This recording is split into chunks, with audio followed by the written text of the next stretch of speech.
Engkanto Part 3. I have a twin. A twin? This faith healer sounds ridiculous. And that crystal ball of him looks like a Jackstone marble. At first, I thought that he was a fraud faith healer, but my mom believed in him. And in fairness, I was cured during that time. He told us to go back and continue the medication. But days and weeks gone by, nothing happened to me.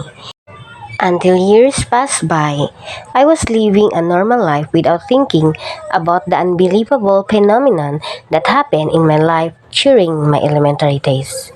Until I reached high school, my life came back to normal and we did not ever go back to the faith healer again.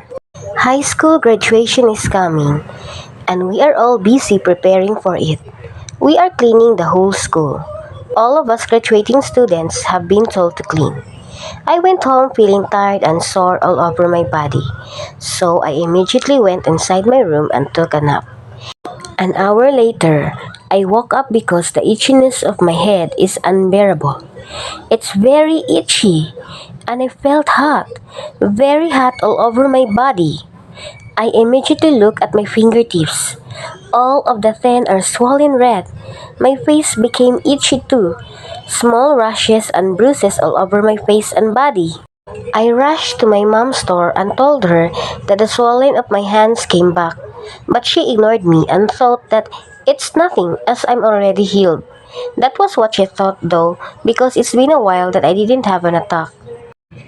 She called Aunt Flora to go with me at the faith healer's house here in our barangay. Unfortunately, when we arrived at the faith healer's house, he was not there. I felt very weak, hot, and itchy. I can't literally explain unless you experienced what I felt too. But all in all, I felt very horrible.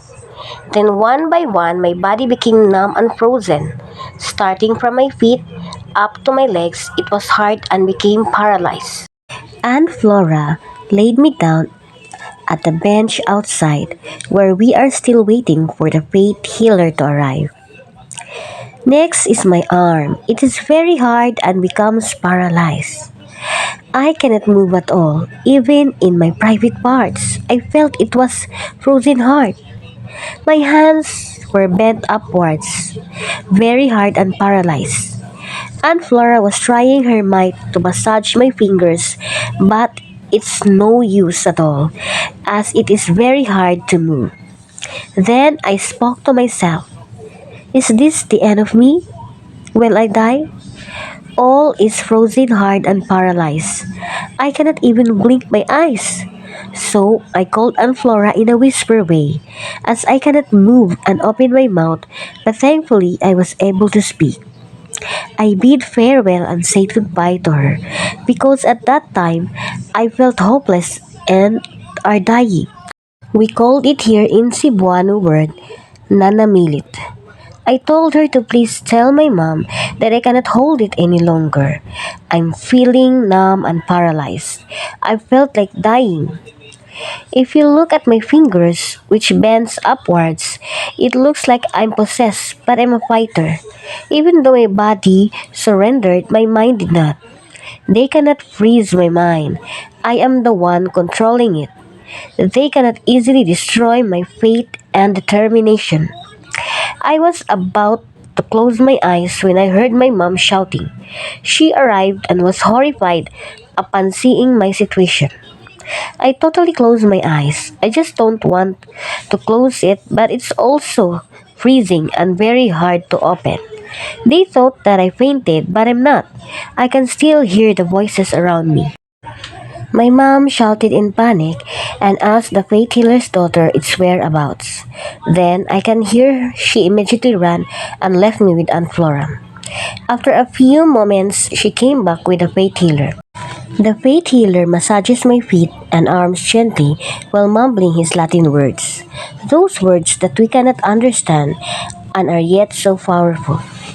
And actually, I learned one Latin word from the uncle of my kids. It will protect you from any harm and accident when you went out of your house, and until now, I still utter these Latin words every time I go out. It's very useful too during the birth of my youngest daughter, and that is in my article as well. Slowly my body became soft and I could feel the pain of massage. Thank God I'm healed. I thought I was going to die at that very moment.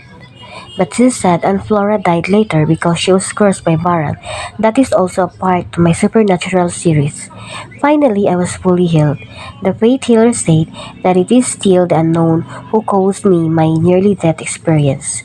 Again, I thought I was fully healed and cured. Just what they want from me. I felt very angry and disappointed inside of me. What a joke of fate. As if destiny is playing with me, playing with my life. Will I escape the death that is lurking beside me, waiting for a chance to strike again and bring me to the underworld?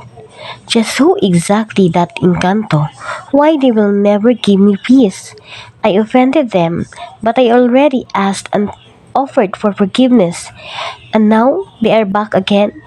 This time, is it really my twin? And to be continued. Thank you for listening, guys. If you want to know more about this story, please hit the subscribe button. Have a good day, everyone.